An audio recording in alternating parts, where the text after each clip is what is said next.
CO knowledge চ্যানেলে স্বাগত জানাচ্ছি। আজকের ক্লাসে আমি গুণিতক থেকে যে সমস্ত এমসিকিউ গুলো রয়েছে সেগুলো নিয়ে ক্লাস নিচ্ছি। এই সমস্ত এমসিকিউ গুলো শিখলে আমরা এই গুণিতক সম্পর্কে একটি স্পষ্ট ধারণা নিতে পারবো। তো প্রথম প্রশ্ন, কোনো সংখ্যা দ্বারা যে যে সংখ্যা বিভাজ্য সেই সব সংখ্যাগুলিকে প্রথম সংখ্যাটির ড্যাশ বলে। এর উত্তর হয়ে যাবে গুণিতক বলে। তাহলে কোনো একটি সংখ্যা দিয়ে যে সমস্ত সংখ্যাগুলোকে ভাগ করা যাবে সেই সমস্ত সবগুলো সংখ্যাকেই আমরা প্রথম সংখ্যাটির গুণিতক বলবো। তাহলে এখানে যে কোনো সংখ্যা হচ্ছে 2, এই 2 দিয়ে আমরা ভাগ করতে পারি যে কোনো জোড়া সংখ্যা 2, 4, 6, 8, 12, 10, 12, 14 এইভাবে পরপর কিন্তু আমরা অনেক সংখ্যা পাবো যেগুলোকে কিন্তু 2 দিয়ে ভাগ করা যাবে। তাহলে এই 2 দিয়ে ভাগ করা যাচ্ছে যে সমস্ত সংখ্যাগুলো আমরা পাবো সবগুলোই হবে এই প্রথম সংখ্যাটির গুণিতক। আমরা চলে যাচ্ছি 2 নম্বর প্রশ্নে।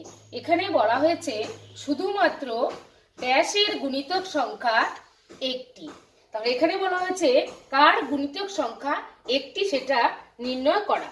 তাহলে আমরা যদি শূন্য ধরি, শূন্যকে যদি আমরা কোনো একটি সংখ্যা দিয়ে গুণ করি, ধরি 1, তাহলে আমরা গুণফল পাচ্ছি 0।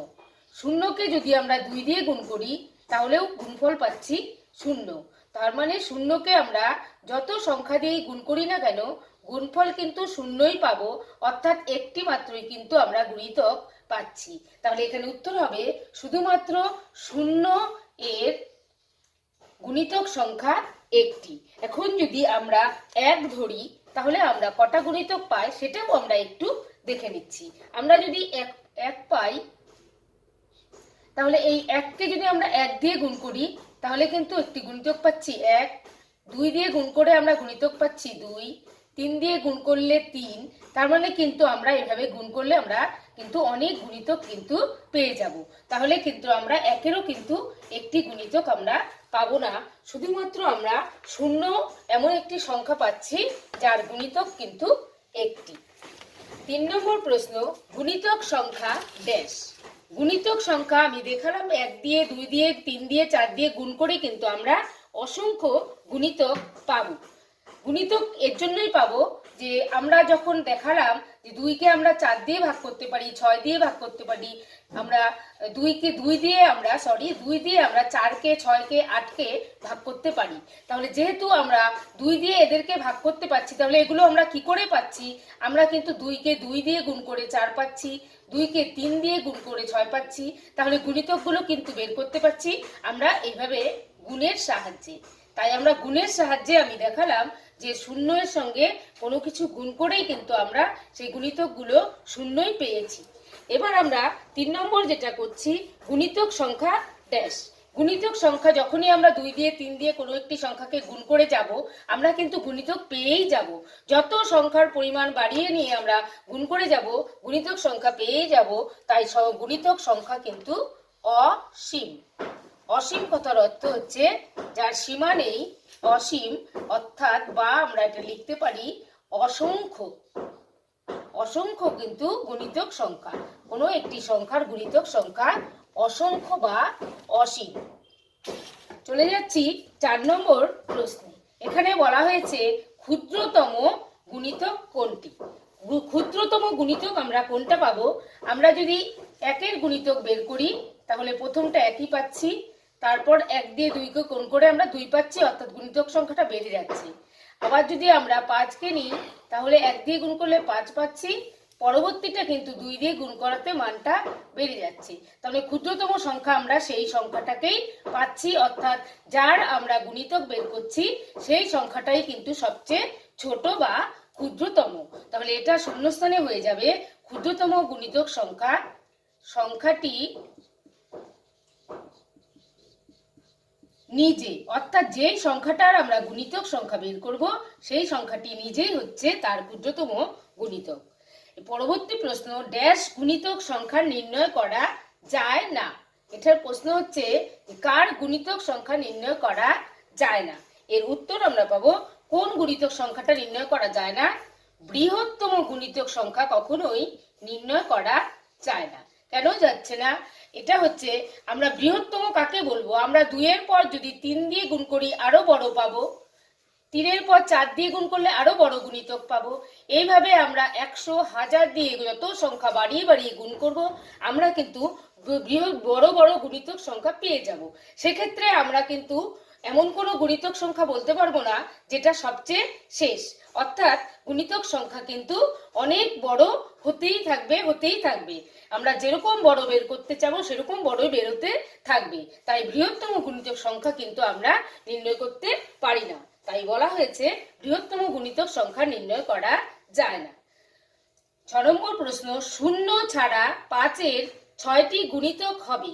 শূন্য ছাড়া আমরা যদি এই 5-এর গুণিতক প্রথমে শূন্য দিয়ে গুণ করি তাহলে আমরা শূন্য পাবো, কিন্তু প্রশ্নে বলা হয়েছে শূন্য নেওয়া যাবে না এরকম 5-এর 6টি গুণিতক নির্ণয় করতে। তাহলে আমরা শূন্য বাদ দিয়ে যদি 5কে 1 দিয়ে গুণ করি, আমরা গুণ করেই সবসময় গুণিতকটা বের করি। অর্থাৎ গুণ করে যে সংখ্যাটা পাই সেই সংখ্যাটাকেই কিন্তু এই 5 দিয়ে ভাগ করা যাবে। তাই আমাদের সহজ নিয়ম হচ্ছে, গুণিতক বের করার সহজ নিয়ম হচ্ছে গুণ করে করে গুণিতক বের করা। তাহলে 5-এর 6টি গুণিতক আমরা গুণ করেই বের করে নেব। যেহেতু শূন্য ছাড়া বলেছে তাই শূন্য দিয়ে আমরা গুণ করব না। আমরা 1 দিয়ে গুণ করতে পারি, 2 দিয়ে গুণ করতে পারি, এইভাবে আমরা গুণ করতে পারি। যেহেতু 6টি বলেছে তাহলে 1 দিয়ে গুণ করে হচ্ছে 5, 5 দুগুণে 10, 3 পাঁচা 15, 4 পাঁচা 20, 5 পাঁচা 25, তারপর হচ্ছে 5 6 30। তাহলে আমরা পেয়ে গেলাম 5-এর 6টি গুণিতক। তো পরবর্তী প্রশ্ন, 7-এর 3টি গুণিতক যারা 50-এর চেয়ে বড়। এবার আমাদের 7-এর গুণিতক 3টি গুণিতক বের করতে বলা হয়েছে যে গুণিতকের মানটা 50-এর চেয়ে বড় হবে। তাহলে আমরা যদি 7 দিয়ে গুণ করি, 1কে গুণ করি আমরা পাচ্ছি 7কে 7, 2 দিয়ে গুণ করে 14, 3 7 21, 4 7 28, 5 7 35, 6 7 42। আমরা কিন্তু 6 7 42 যদি নেই তাহলে 50-এর থেকে ছোট হয়ে যাচ্ছে। তারপরে 7 7 49, সেটাও ছোট হচ্ছে। তাহলে আমরা 7 8 যদি 56 নিই তাহলে কিন্তু সেটা কিন্তু 50-এর থেকে বড় হচ্ছে। চলে যাচ্ছি আমরা 8 দিয়ে গুণ করে 56-তে। তাহলে পেয়ে গেলাম 7 8 56, তারপরে হচ্ছে 7 9 63, 7 10 70। তাহলে আমরা পেয়ে গেলাম 7-এর 3টি গুণিতক যারা 50-এর চেয়ে বড়। আমরা যদি এই 3টি গুণিতক না লিখে আরো অন্য কোনো বড় গুণিতক সংখ্যা বের করে লিখে দিই তাহলেও কিন্তু আমাদের এই অঙ্কটা হবে। চলে যাচ্ছি 8 নম্বর প্রশ্নে। 12, 18, 24-এর লঘিষ্ঠ সাধারণ গুণিতক নির্ণয় করতে বলা হয়েছে। তাহলে এই অঙ্কটা কিন্তু করে নিয়ে উত্তর এখানে আমাদের বসাতে হবে। এখানে বলা হয়েছে লঘিষ্ঠ সাধারণ গুণিতক বের করা। আর লঘিষ্ঠ সাধারণ গুণিতক কথাটার মানে হচ্ছে লসাগু। লঘিষ্ঠ সাধারণ গুণিতক কথাটি বোঝায় লসাগু। তার মানে লসাগু যদি আমরা করি তাহলেই কিন্তু আমরা এই উত্তরটা পেয়ে যাচ্ছি। এখানে বলা হয়েছে 12, 18 এবং 24-এর লঘিষ্ঠ সাধারণ গুণিতক। আমরা করে নেব লসাগু। 2 দিয়ে যাচ্ছে 6, 9, 12, আবার আমরা 2 দিয়ে দেব, এখানে 3, এখানে 9, এখানে 6, আমরা আবার 3 দিয়ে দেব, 3 কে 3, 3 3 9, 3 দুগুণে 6। তাহলে সুতরাং আমরা এখানে লসাগু কি পাচ্ছি? লসাগু পাচ্ছি 2 দুগুণে 4, 3 4 12, 3 12 36, 36 দুগুণে 72। তাহলে এখানে আমরা লসাগু পেয়ে গেছি 72, যেটা হচ্ছে লঘিষ্ঠ সাধারণ গুণিতক। তাহলে এর উত্তর হয়ে যাবে 72। পরবর্তী প্রশ্ন, লঘিষ্ঠ সাধারণ গুণিতককে সংক্ষেপে বলা হয়।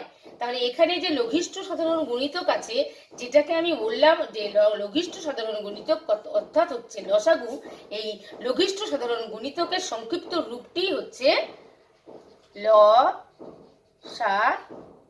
লঘিষ্ঠ সাধারণ গুণিতক অর্থাৎ লসাগু।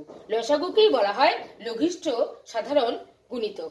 আজকের এই ক্লাসটি ভালো লাগলে লাইক করবেন, কমেন্ট করবেন, শেয়ার করবেন এবং আমার পরবর্তী ক্লাসটি পেতে আমার চ্যানেলটিকে সাবস্ক্রাইব করে আমার সঙ্গে থাকবেন।